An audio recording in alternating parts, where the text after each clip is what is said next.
Okay, so in this video, I'm gonna be going over my Moze build, and I got this idea after the new DLC came out, DLC 6, and this is going to be a bloodletter setup using one of the new shields, the Infernal Wish here, and this drops in Arms Race, and it is in the same chest that drops the Besker and the Hot Spring, so you can get it there. And what the shield does is adds one projectile per shot when the shield is not depleted. Firing weapon causes self-combustion, which increases with each infernal stack, resets on second wind. So I'm not sure what it means by by increases with each infernal stack. I'll have to figure that out eventually, but the resets on second wind just means when you get a second wind, the amount of infernal stacks you have goes back to 0. But so, as you can see, adds one projectile to each. See the back run right there, ×2. And that's at no extra ammo cost. It's literally just double damage. And if you know how the damage formula works, this doesn't fall into any of the damage categories, that extra projectile, so it's literally just quite double damage. It's quite literally double damage on everything. It's ridiculous. Now the shield is bugged, so when you first load into the game after a save quit, or if you take the shield off, it's not going to fire a bonus projectile. So what you need to do to just like basically break your shield, so like kill yourself, and then when you respawn you'll be getting your extra projectiles. Or you don't really have to kill yourself, you just have to go into fight for your life and then get a second wind if you don't want to like die and lose money. But and now in Sanctuary here, if you go stand next to an NPC and kill yourself. Okay, maybe this one doesn't, but certain NPCs will revive you. So like, if you kill yourself in Sanctuary near like Marcus or Tanis or whatever, they'll revive you, so you don't need to worry about that. But there's some special interactions with certain weapons that'll show off later in the video, but right now I'm just gonna go over the build. You may feel incomplete, as though some vital piece of you is missing. And so Nothing will fill that void. and that's self-combustion, by the way. I'll show that off here. It just sometimes when you shoot, it'll set you on fire. You can see that right there. And that's also important for the build. That's not actually a bad thing with the way I have this set up. Now, this is a bloodletter build. And previously, before this DLC came out, and before we got this shield, the bloodletter was definitely a good class mod. You sacrificed damage in exchange for more survivability. So it wasn't exactly what we considered meta. It was kind of just there, but it was definitely good. This build is more powerful than any build you could do with a Minesweeper or a Blastmaster or like an Iron Bear build. It is absolutely ridiculous. Now, the relic we're using is... Alright, so we're using the bloodletter because you need to have capacity left in order for this to fire that extra projectile. So I guess technically you would get more damage out of a Blastmaster, but it's less consistent because as soon as your shield goes down, which it's down pretty often if you're not using bloodletter, you lose that damage. Also, the setting on fire with no shield will definitely kill you. But shields resist fire, so with the bloodletter setup, you don't die. But so you're using bloodletter here because it lets you keep your shield always up, gives you crazy survivability, lets you have very high shield capacity. It's all around just an extremely good class mod for this shield right here. Now for the relic, we're using the elemental projector Deathless. So this sets you on fire, which with the elemental projector, that'll give you 117% increased fire damage. That will multiply this, and it will multiply this here. So it'll multiply big surplus, and it'll multiply fire in the Skagden. And these have mayhem scaling, so they're not actually 15%, they're 465% each. And stainless steel bear, the 12% damage there will increase the damage of this and this. So that 15%, after all this stuff is considered, and after you get your increase of fire damage from your skill tree and your relic here, 30% becomes 2000%. So elemental projector is completely and ridiculously yeah, it's just ridiculous when combined with the shield. Previously, elemental projector was really only used on Amara because she could have easy access to this damage boost with the driver. Now anyone can get it with the Infernal Wish, but Moze specifically takes advantage of it. And using Deathless just because it synergizes with the Bloodletter very well. Now you don't have to use Deathless, you can use Auto Idol. That's a good one. I'm not quite sure what else the other options are, so like use an Elemental Projector Auto Idol or Victory Rush. The Victory Rush will give you probably more damage. Auto Idol will give you probably about the same survival actually, just you'll have smaller shields, but you get those shields back better, so it's really up to you. Now, if you're not using Deathless, you need to make sure your Blood Guard has, or your Bloodletter, I'm sorry. Yeah, you gotta make sure the Bloodletter has at least 2 points on Thin Red Line, because if you don't have a Deathless and you only have like 1 point or 0 points on that, you will not have 1 health right there. You'll have probably about 8,000, which is not good. You want as much shield as possible. So yeah, if you're not, Deathless is your best option, but if you're not using Deathless, you want 2 points on Thin Red Line there. The other points on the Bloodletter don't matter much. It's just more gun damage. Yeah, and then for the grenade, you're using Cloning Maddening Tracker with On Grenade Throw is your best option. But this can be hard to farm, so if you have like an Epicenter or a Hex or even a Dead Ringer here, because Dead Ringer won't be as good survivability, but it will, it actually deals damage. It can kill things, unlike most grenades. But yeah, Cloning Man Tracker is your best option, and you want the anointment on those on grenade throw and weapon grenade action skill damage. And that's actually V1 damage, so that's multiplicative 25%, not additive, which is very important for Moze. Now, as for weapons, you want splash weapons that only have 1 or 2 projectiles per shot. 3 will still work, but the higher projectile count you have on your weapon, the less damage you get out of the Infernal Wish. So, rocket launchers like the Backburner, Plague Bearer, Ion Cannon, those work very well. The Plasma Coil just gives it single pellet, high damage. And with the Flipper here, I was thinking at first this would make it from 9 to 18. It does not. Rather, it makes it start at 2, and it still only goes up to 9. So, instead of starting at 1, you start at 2, all the way up to 9. So, you actually don't get any increased damage on the Flipper. It just makes it get up to max pellet count faster, which... so, the Flipper is not a good weapon with this setup at all. Now, for anointments on those weapons... Consecutive hits is your best option, but you can also use URAD, 160 splash, or 200 splash, or 300. Now, if you can also use action skill active 200% or Iron Cub active 100%. And if you're doing that, you want to switch to Iron Cub here. And if you do that, you might want to move.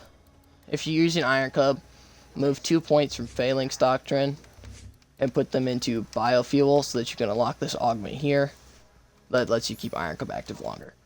But your best option, consecutive hits, is going to give you more damage than anything else. But all those other options that I listed work just fine. Now, I do want to show you a couple special things with the bonus projectile on certain weapons. So the Soul Render here, when you shoot enemies, has a chance to spawn a homing skull. Now, with this bonus projectile, it will spawn 2 homing skulls. And I can show that now. It can be kind of hard to show because the skulls move very fast.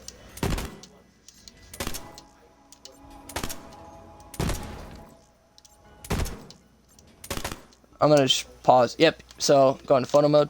See right there, 2 skulls. And those skulls are splash damage. They can also proc short fuse. Extremely hard. The Soul Render works very well with the shield. The Free Radical here. So normally it would spawn 1 projectile when it hits, but with this you can see it's going to spawn 2 of those homing projectiles. So all around very good. Now the homing projectiles aren't splash damage, but they can proc short fuse, and short fuse is splash damage. So Radical, very good weapon. has specific synergy with it.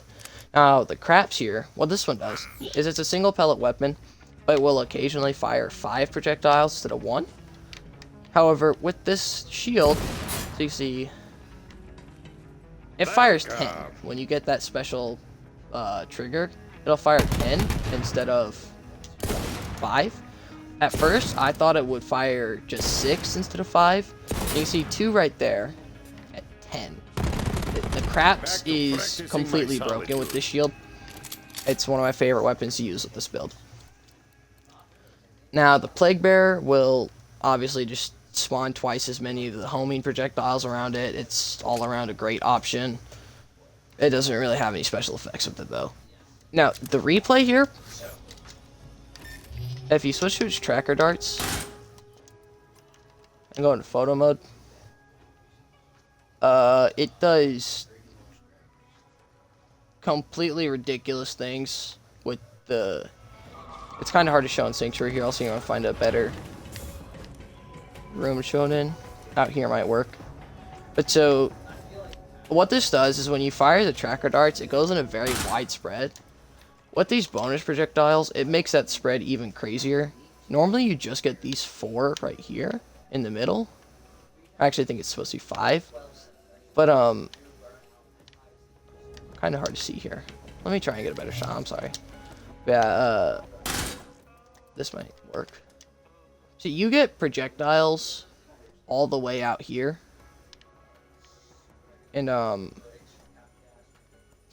I don't know why it does this. It's most likely a bug that should not be happening with this shield at all. But it does. So that can let you tag a whole bunch of enemies all at once and just get homing projectiles everywhere. So that one's very good.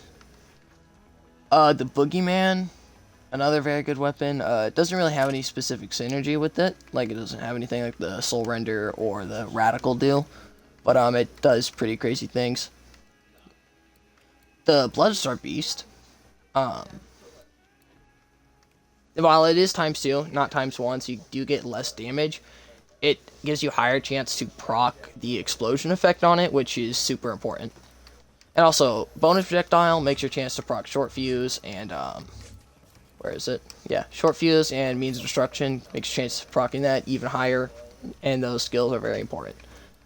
Yeah, that's gear-wise. Talking about the spec, I'm gonna start Blue Tree because it's the most solid. You don't really change this one much. Let's get fire in the Skagden. Like I said, 465% fire damage. It gets scaled by the elemental projector. It's an insane amount of damage. Grizzled, just to get Iron Bear faster. And I forgot to mention, the anointment on your Infernal Wish isn't super important, but the best one you want is after actually Iron Bear getting 75% increased shield. You can see him at 204 right there. Again, Bear, jump out. It's gonna go up. Seems like it goes up by about 50% is what I've seen, maybe a little more.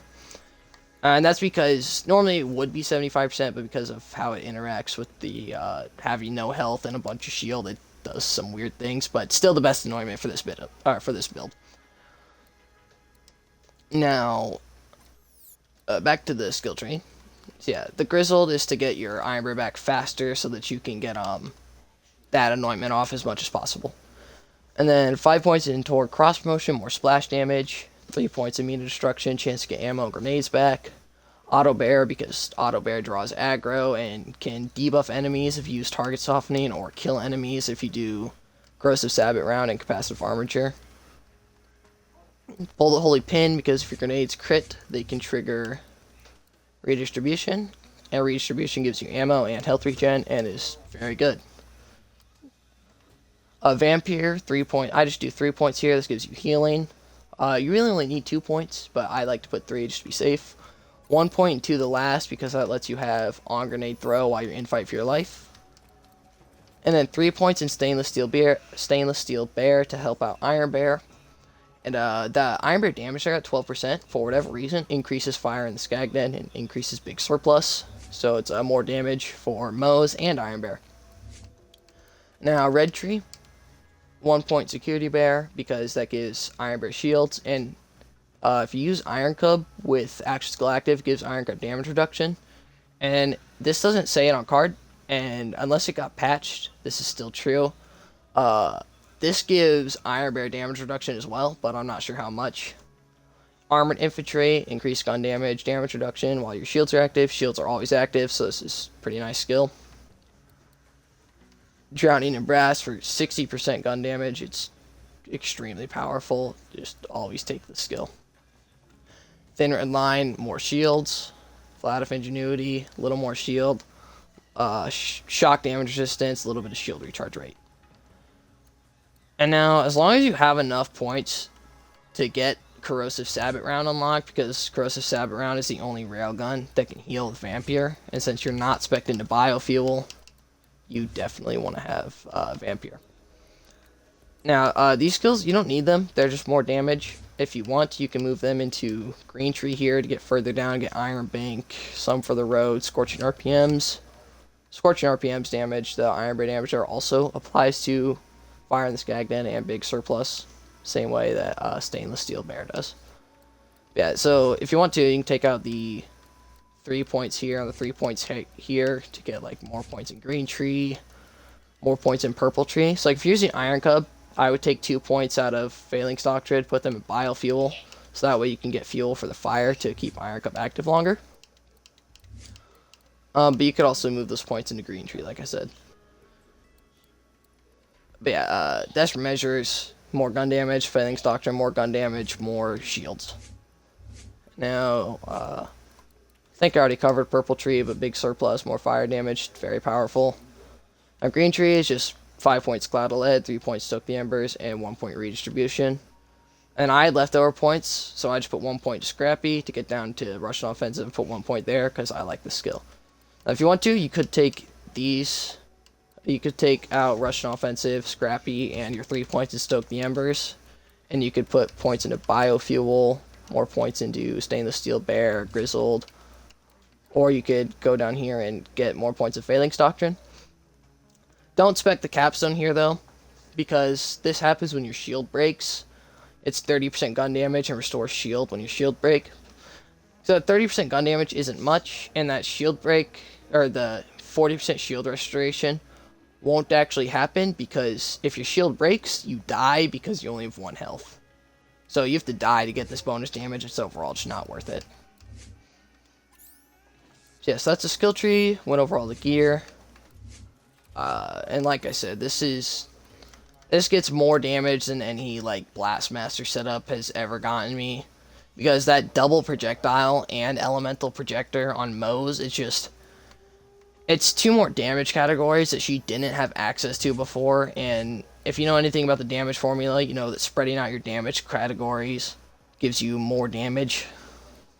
Instead of just stacking a whole bunch of gun and splash damage, you want to get gun damage, splash damage, bonus elements, elemental damage, crit damage. Well, crit damage isn't as important as Moze, but point still stands, and then like the bonus projectile. Yeah, so this build does more damage than anything. It's absolutely ridiculous, and because it's a Bloodletter, it has more survivability than anything.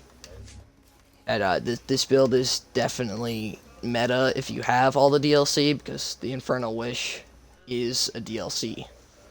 Shield, the DLC 6, the new one, you gotta get it from there, but if you have that, this is my go-to Moze build now. It's by far her strongest one. But that's a build video, and I hope you guys enjoyed that. Hope you guys like this build, and I'll see you in the next one.